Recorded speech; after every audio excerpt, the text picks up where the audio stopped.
Obrigado. Eu saúdo os irmãos na paz do Senhor, amém? Tem jovem aqui? Amém? Eu espero que tenha, porque eu acho que vocês têm bastante energia, então dá pra gente fazer um negócio legal aqui. Eu quero cumprimentar os irmãos na paz do Senhor, amém? Ah, glória a Deus. Quando a gente vai festejar alguma coisa ou comemorar algo que a gente ganha, a nossa reação geralmente é um pouquinho melhor, né? Então, quando nós estamos na casa do Senhor, nós estamos ganhando. Esse é o tempo. A Cleo falava sobre tempo na semana passada, e esse tempo é o tempo de nós ganharmos.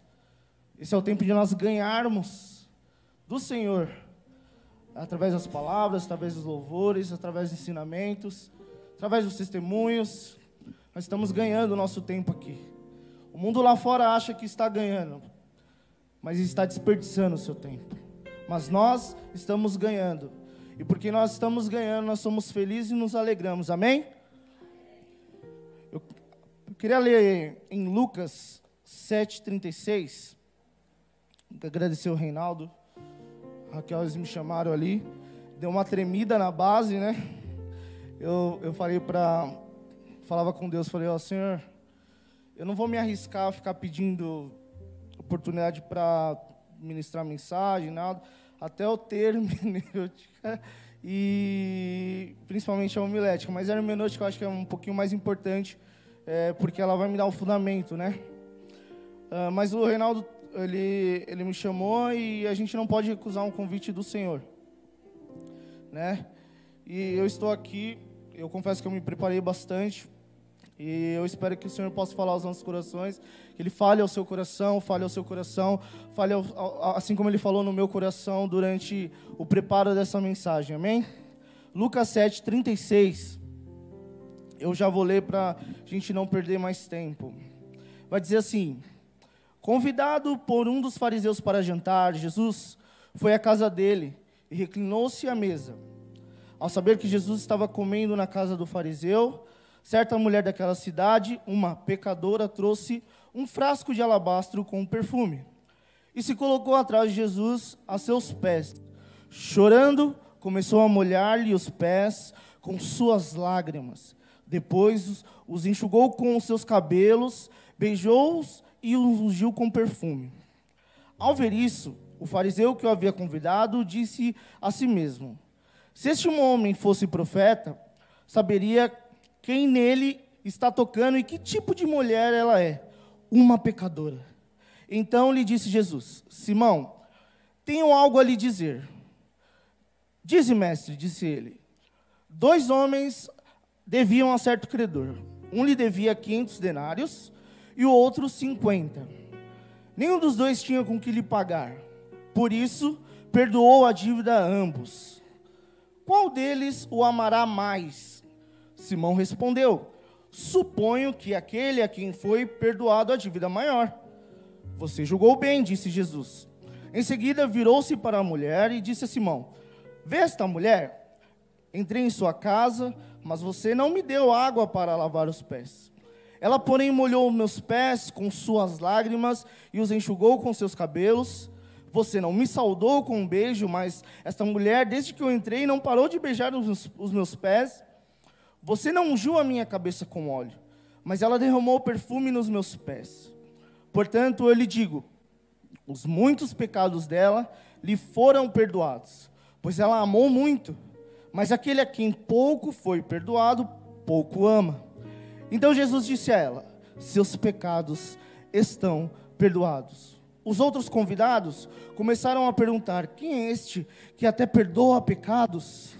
Jesus disse à mulher: sua fé a salvou.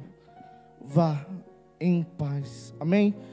Senhor Jesus, eu quero te agradecer pela oportunidade, Pai, de estar trazendo esta mensagem, Senhor Deus, porque o Senhor falou ao meu coração, o Senhor ministrou, Senhor, e a partir de então a gente aplica isso em nossa vida, porque a palavra do Senhor ela é viva para que a gente possa aplicar na nossa vida. Pai, nos dê entendimento, abre os nossos corações, Senhor, Abre, Senhor Deus, a mente, Senhor, que seja a Tua palavra ministrada, não seja com viés, Senhor Deus, nenhum de mim, mas que seja tudo o Senhor, Pai, que irá falar nesta noite, Pai.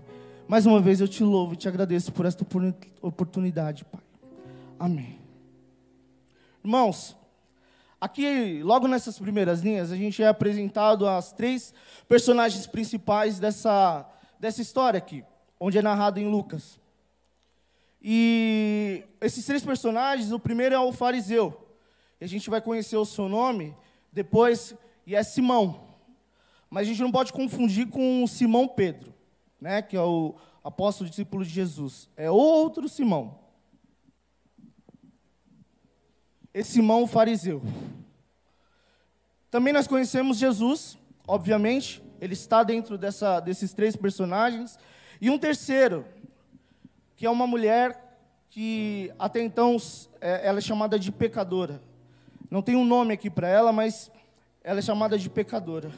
E essa cena ela vai acontecer num jantar, onde o fariseu vai convidar Jesus para ir à sua casa.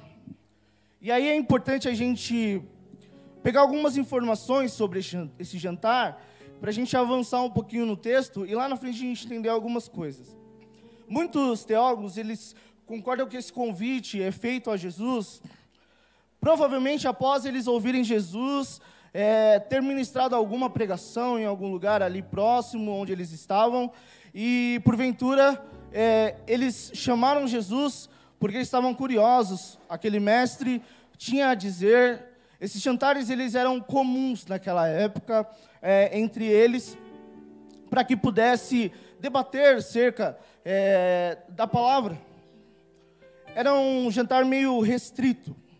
Era um jantar onde exigia certos rituais ali de purificação. Os alimentos não podiam ficar perto das pessoas consideradas impuras. Era algo muito restrito. Jesus, quando ele aceita esse convite, ele está aceitando entrar nesse ambiente restrito. Nós conhecemos a palavra, a gente sabe que Jesus ele andou com muitos excluídos. Mas aqui, ele aceita um convite para entrar num lugar ali onde as coisas são um pouquinho mais restritas. E a gente pega tanto o hospedeiro, tanto os hóspedes que estavam ali com ele, porque esse jantar não era feito sozinho. Os fariseus eles não tinham esse costume de comer sozinho, eles tinham o costume de comer com mais pessoas, justamente pelo que eu falei. Eles tinham alguns debates ali entre eles, às vezes varava a noite, e tanto os hóspedes, o hospedeiro, e esse hóspede não convidado, que é a mulher, talvez tenham ficado impressionados, eu acredito que sim, com aquilo que Jesus já tinha dito. E eles estando ali, Jesus para eles era apenas um sábio viajante, um mestre, alguém que tinha ali palavras a respeito de Deus e conhecia, e eles queriam meio que saber o que Jesus poderia dizer para eles. Então essa refeição ela era feita com os intelectuais locais, e naquele lugar era esperado uma discussão altamente teológica com ele. Só que aí o que chama mais a minha atenção é essa primeira questão, que eles não sabiam que quem estava ali era alguém que no início de tudo, quando a sabedoria estava lá para servir a Deus, Provérbios vai dizer assim, Provérbios 8:22, o Senhor me criou como o princípio de seu caminho. Antes das suas obras mais antigas, fui formada desde a eternidade, desde o princípio, antes de existir a terra. Nasci quando ainda não havia abismos, quando não existiam fontes de águas, antes de serem estabelecidos os montes, de existirem colinas, eu nasci. Ele ainda não havia feito a terra, nem os campos, nem o pó com o qual formou o mundo. Quando ele estabeleceu os céus, lá estava eu.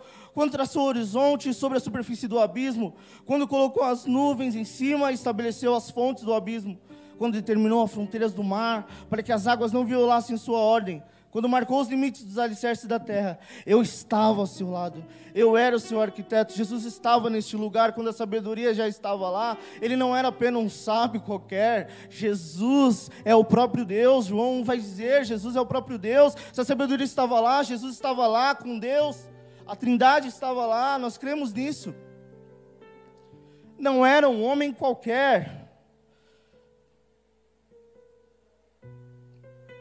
Isso mostra a primeira coisa para nós, que diante dele nós somos, não importa quem nós somos insignificantes. Diante de Jesus, a comparação aqui não é eu com a Simone, não é eu com o pastor, não é eu com a Cíntia, não é eu com o Márcio, a comparação é eu e Jesus, quem eu sou diante dele. Diante dele eu não sou nada, eu sou insignificante. Esses homens não sabiam da sua insignificância. E a gente pode pensar, mas eu tenho o dom disso, mas eu tenho cargo X na minha empresa, eu faço e acontece, eu sou muito bonita, eu sou muito bonito.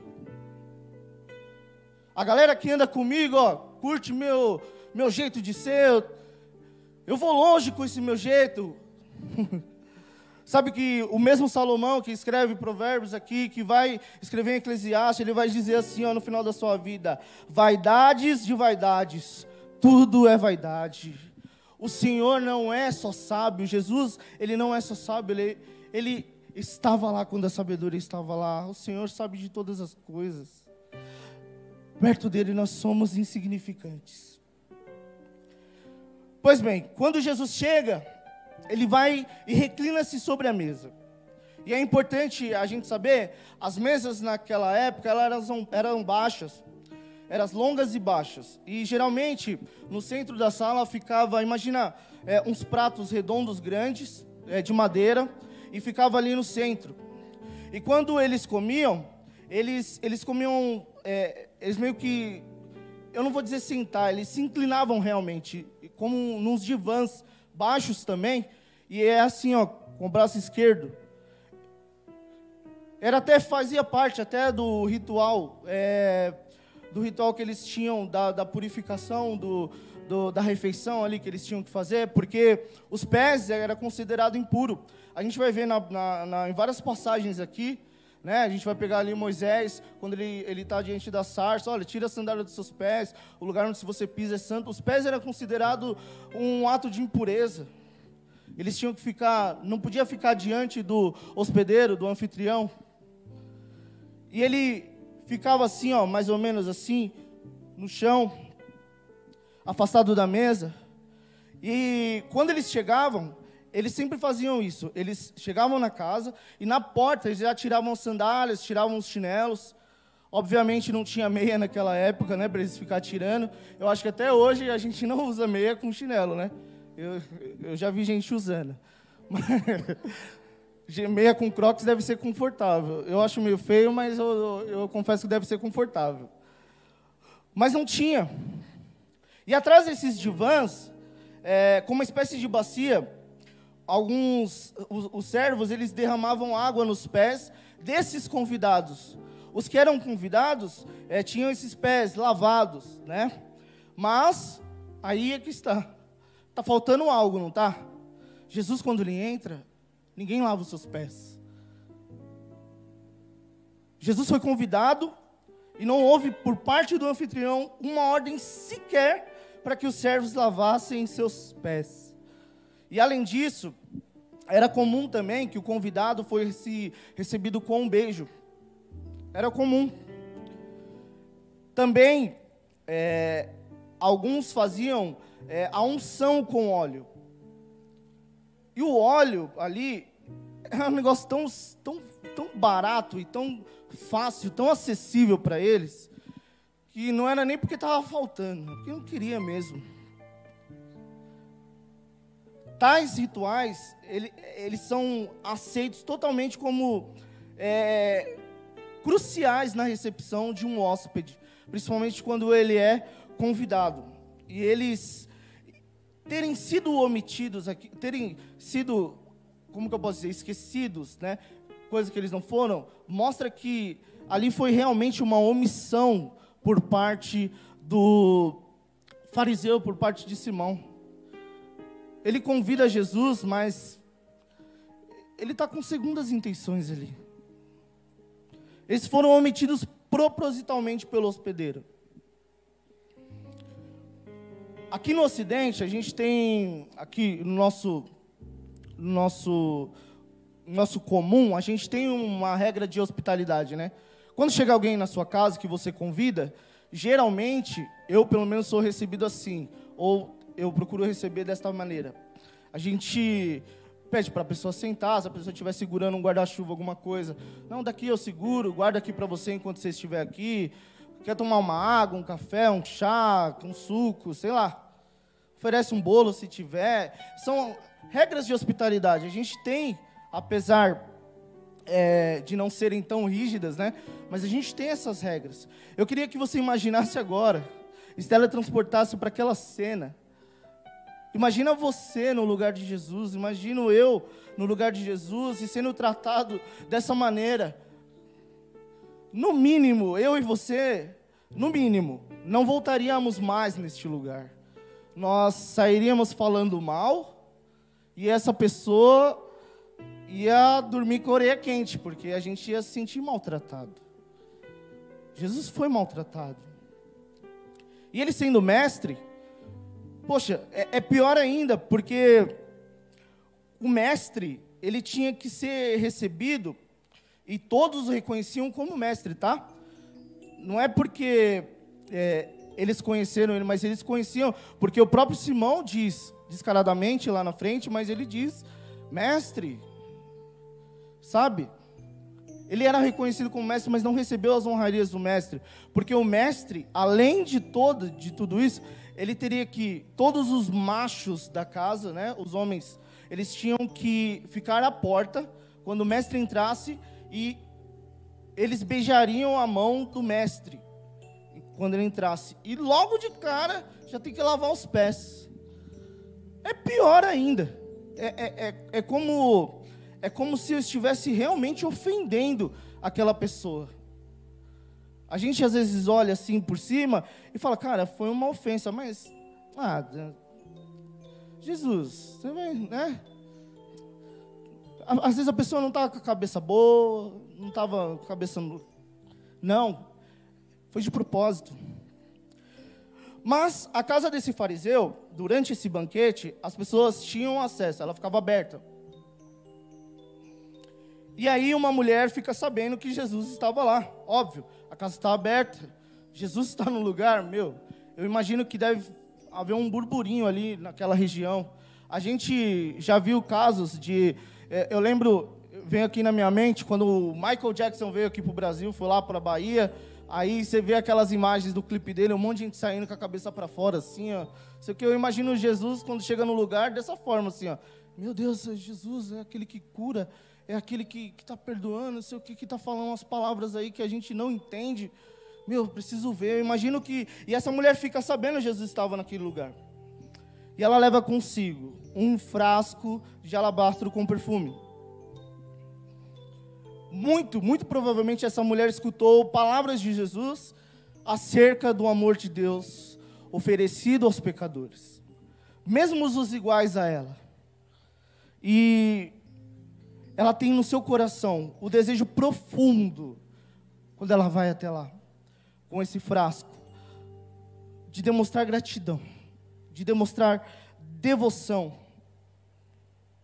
E esse cordão, ele ficava mais ou menos igual ao meu aqui, pendurado com um frasco. E a Bíblia não menciona, né? Esse cordão, esse frasco, ele servia tanto para o mau hálito, né? Para perfumar o hálito, tanto para perfumar o corpo. Era um frasco. A Bíblia não menciona, mas tudo indica, muitos teólogos conseguem afirmar isso pela pesquisa histórica, e todo o contexto, as línguas originais, eles conseguem trazer que essa mulher, ela era conhecidíssima ali naquele... Porque quando é mencionado aqui, ó, que ela é uma pecadora, certa mulher daquela cidade, isso indica que ela era conhecida por todos ali. O fariseu conhecia ela, os hóspedes conheciam ela, Jesus a conhecia. E a gente traz aqui uma informação que, muito provavelmente, essa mulher, o seu pecado, esse perfume de alabastro, era para que ela pudesse atuar na prostituição. Era isso que ela fazia e era por isso que ela era rejeitada. Ela precisava disso. Só que ela vai até aquele lugar e é chamada por Simão de pecadora. A gente não precisa ter muita imaginação para saber que, para alguém que tinha esta profissão, esse ofício ali, vou chamar assim para não usar outra palavra, que fazia tais atos, esse perfume, ele era importantíssimo. Era importantíssimo, porque era para que ela pudesse estar sempre, vamos dizer, perfumada e limpa ali, para que ela pudesse sempre ter um alguém, e ela vai aos pés de Jesus, ela vai àquele lugar com uma clara intenção de derramá-la aos pés de Cristo. Isso me chama muita atenção, porque ela não precisa mais disso. Ela vai até os pés de Jesus com essa intenção: eu vou derramar este perfume, porque eu não preciso mais disso, porque um dia eu ouvi as palavras dele, de que ele perdoa pecados assim como os meus. Eu sou tão grata, porque eu achei que ninguém ia conseguir falar isso para mim, porque a sociedade não me aceita. Mas Jesus estava disposto a derramar perdão para ela. E nesse ato de gratidão ela pega algo precioso para ela e deseja ungí-lo nos pés. Ela não poderia ungir sua cabeça, seria presunção demais, ela não era profeta, ela era uma pecadora. Ela sabia quem ela era, mas ela vai com essa mente pensando em todas as injustiças que Jesus viu, que ela viu Jesus sofrer naquele banquete. Ela acaba esquecendo até que ela está diante de homens hostis, que poderiam muito bem ir para cima lá e fazer alguma coisa com ela ali, que ela pudesse se machucar. Mas ela vai até Jesus com gratidão no seu coração e profunda revolta, porque, afinal de contas, como que o mestre é tratado dessa forma? Eles não deram nem um beijo de saudação, mas ela vai. Ela vai aproveitando que os pés de Jesus estavam diante de sua face. Lembra do que eu disse? Ela não poderia encará-lo, era Jesus. Eu sei quem você é, Jesus. Eu sei quem eu sou, não vou te encarar. Mas quando eu tiver a oportunidade de estar aos seus pés, distante de ti, ali, mas estando perto o suficiente, eu vou aos seus pés. Ela vai, e ela começa a ungir os pés de Jesus, ao mesmo tempo que suas lágrimas de gratidão e devoção são derramadas aos pés de Jesus. Aquele que anunciava o amor de Deus por ela. Não tendo com que secar, ela usa os seus cabelos. E toda mulher aqui sabe que o cabelo é precioso para a mulher. A mulher, poxa, compra isso, compra aquilo e gasta no salão, não sei o que, para ficar com o cabelo lindo. Mas ela vai. E ela enxuga. Ela não tinha uma toalha, mesmo se ela pedisse para Simão não daria para secar. Então ela usa aquilo que ela tem. E naquele contexto ela poderia ser mal interpretada. A mulher só poderia desatar os seus cabelos diante de um homem se fosse o seu marido. Mas ela vai.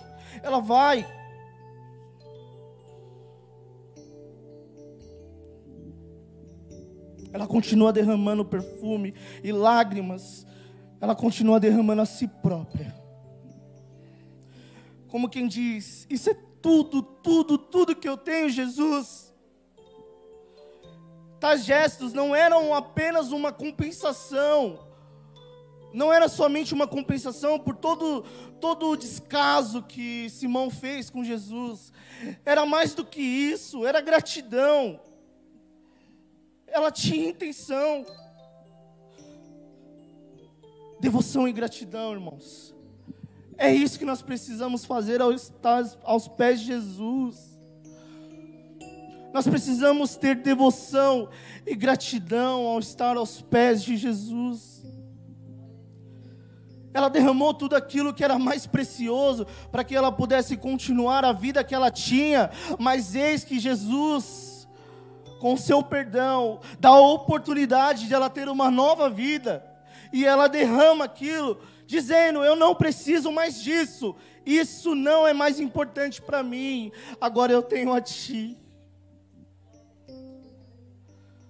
Mas Simão, não contente com tudo que ele já tinha feito, eu chamo ele de cínico, ele queria tentar colocar a dúvida de quem Jesus era. Na verdade, o Simão, desde o início, ele está tentando pegar Jesus em alguma coisa. Simão, ele está meio astuto ali. E aí, no verso 39, ele vai dizer que a mulher o tocou. Essa mulher que tocou Jesus. Quando ele diz isso, a tradução aqui, grega, tem o sentido de acender fogo. Ela é bastante utilizada para descrever um toque mais de cunho sexual. Simão está tentando colocar Jesus em más lençóis. E ele coloca diante de todo mundo ali, se é que ninguém já tinha percebido, suas reais intenções. Obviamente, esse ato não tinha nada a ver com o que ele estava tentando mencionar. Porque se assim fosse, Jesus deveria recusar receber as atenções dessa mulher. Mas Jesus sabia que não havia impurezas no ato dela. Apenas derramamento de amor de uma mulher arrependida. Jesus conhecia a mulher e Jesus conhecia Simão. Jesus conhece a mim e conhece a você. Eu já ouvi frases do tipo: Deus está vendo, hein? Deus conhece todas as coisas. Eu tenho muito temor em falar certas coisas, porque Ele está vendo mesmo. Ele conhece mesmo o meu coração. Ele conhece mesmo o seu coração. Esse externo aqui, a gente não consegue acessar. A gente não consegue acessar. Eu não consigo acessar o que está dentro de você, Júlia. Eu não consigo acessar o que está dentro de você, irmão Francisco. Eu só consigo saber o que vocês estão demonstrando aqui, agora e no dia a dia. Pode ser, porventura, né? Eu costumo dizer, a minha esposa, ela sabe muito bem, muito mais do que qualquer outra pessoa que eu sou. A gente convive todos os dias, não tem como disfarçar. Nós estamos todos os dias juntos. Ela não tem como disfarçar quem ela é. Todo casal passa por isso. Mas Jesus, Ele sabe quem nós somos. E aí, Jesus, Ele pede a palavra a Simão. Ele diz assim: Simão, tenho algo a dizer-lhe. E essa frase é naturalmente dita por alguém que vai falar algo que o ouvinte não quer ouvir. E aí Jesus conta a parábola dos 2 devedores, no verso 41. 2 homens deviam a certo credor. Um devia 500 denários, o outro 50. Nenhum dos dois tinha com que pagar, por isso perdoou a dívida a ambos. Qual deles o amará mais? E aí lá na frente, aí Simão responde: suponho que aquele a quem foi perdoado a dívida maior. O Simão responde: você julgou bem. Disse Jesus: nós, quando vemos aqui essa questão de dívida, está muito claro. Parece muito simples. Poxa, está claro aqui o que Jesus quer dizer. Mas se a gente trazer um pouquinho para o nosso contexto, o contexto de hoje, aquilo que o Senhor está querendo falar conosco, porque toda a palavra, ela é viva e eficaz, ela serve para mim, ela vai servir para os meus filhos, vai servir para os netos, ela não é antiquada, tudo que está aqui é real, tudo que está aqui é vivo. E nós precisamos olhar para nós mesmos quando nós olhamos para a palavra. Porque é isso que Deus quer. E a gente, como uma geração, fala sério, uma geração de filhos de crente, a gente tem uma certa dificuldade de compreender isso aqui. Até mesmo aquele que está há muito tempo no Evangelho e a gente acaba se acomodando um pouquinho naquilo que a gente trilhou já. Eu não estou falando de todos, não estou generalizando. Mas num contexto geral, nós filhos de crentes, que estamos há bastante tempo no Evangelho, a gente muitas das vezes esquece do lugar onde Deus nos tirou. A palavra está dizendo isso. E nós precisamos compreender o quanto nós fomos perdoados. Porque só assim nós amaremos mais. A gente acha às vezes que a gente é o alecrim dourado de Deus. Eu sou o filho da Mércia, que canta no grupo de louvor. E aí eu vou cantar no grupo de louvor. E eu vou para o céu. Não é assim que funciona. Não é assim que funciona.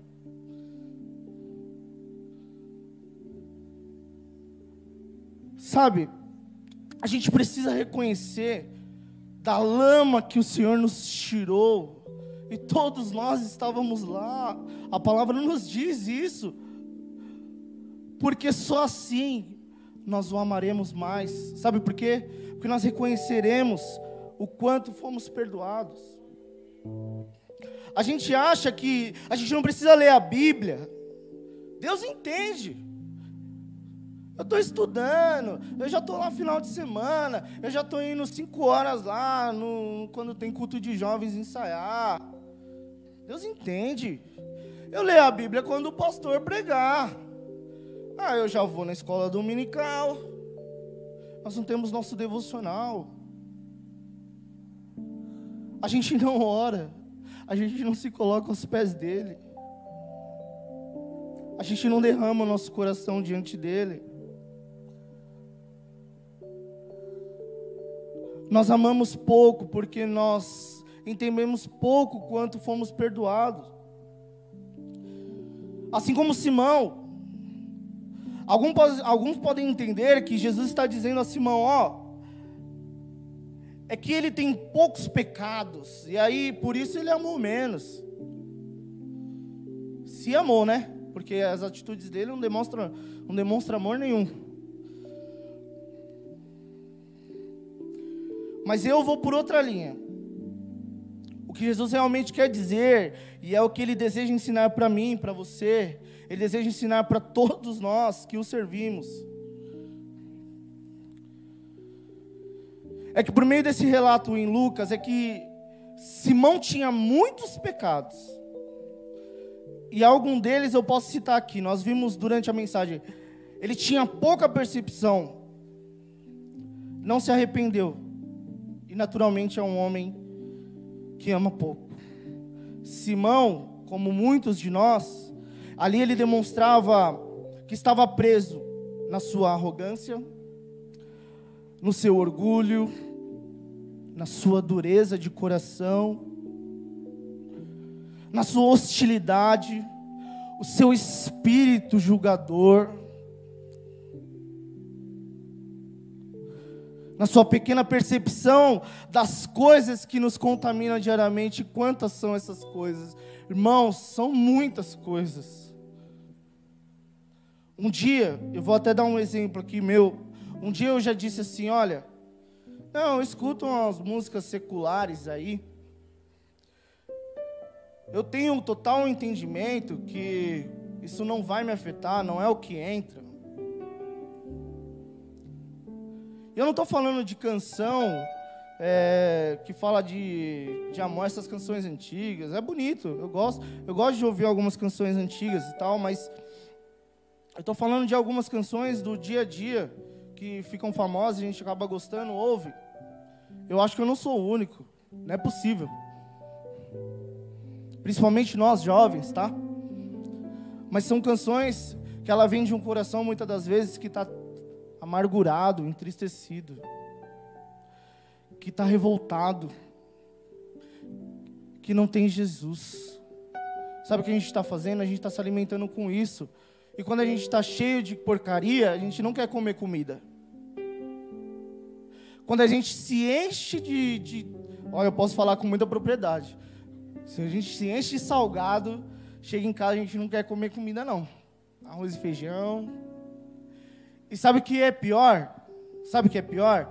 Quanto mais a gente se alimenta com essas coisas, mais a gente quer. Chega uma hora que a gente está tão dentro que a gente não percebe. Eu estou falando de música, mas existem diversas coisas que eu poderia citar aqui. A gente tem pouca percepção das coisas que nos contaminam diariamente. Jovem, pelo amor de Deus, não espera chegar o dia mal para você reconhecer que as coisas estão indo de mal a pior, porque você não se posicionou como cristão que de fato você é. Não perca o seu tempo, o nosso tempo é precioso. Simão era um homem que amava pouco. Ele tinha sensibilidade, pouca compreensão acerca do amor, do perdão de Deus. Ele era machista. Enfim, onde nós nos colocamos nessa história? A gente precisa reconhecer o quanto precisamos desse amor e perdão de Jesus. Pois a palavra diz, à medida em que reconhecemos o quanto somos pecadores, muito mais graça recebemos de Jesus. E isso será visto por todos. Não tem como não perceber. À medida que amamos a Ele, isso é perceptível. Eu tenho certeza que a Solange ama muito a Mel. Eu consigo ver isso. Ela não precisa ficar falando, eu amo, eu amo, eu amo. No cuidado, no dia a dia. Eu nem vejo ela todo dia. Mas eu vejo, é amor isso. Não é possível. Não é possível, é amor que a irmã Sandra sente pelo Mateuzinho. A Cléo vinha aqui entregar o Vinícius para o Reinaldo e chorar. Isso é amor. Nós não estamos nos derramando diante do Senhor em amor. O amor que nós dizemos sentir por Deus, por Jesus, ele tem que ser visto por todos. Ah, mas eu não estou te vendo todo dia, você não sabe do meu coração. Irmão, não tem como, a árvore ela frutifica. Mas todos os dias Ele nos dá esta oportunidade de nos derramar aos pés de Jesus, reconhecendo uma coisa, nossa insignificância diante dEle. Irmãos, isso aqui não é algo específico para alguém. O Senhor, Ele falava no meu coração e isso queimava e eu ficava, meu Deus, eu não te amo tanto assim. Jesus, eu preciso te amar mais. Porque a gente fica preso nesse rituais religiosos, assim como Simão estava preso ali. Eu não estou dizendo que não é importante, mas é porque Ele nos amou que nós fazemos. Não é o contrário, eu faço para que Ele derrame sobre mim algo. Não, é o contrário. Primeiro Ele nos amou, primeiro Ele nos alcançou e nós fomos perdoados. E a sua graça, ela se manifesta de maneira maior quando nós reconhecemos que nós somos significantes diante dEle. À medida que nós começaremos a amá-lo mais do que todas as outras coisas.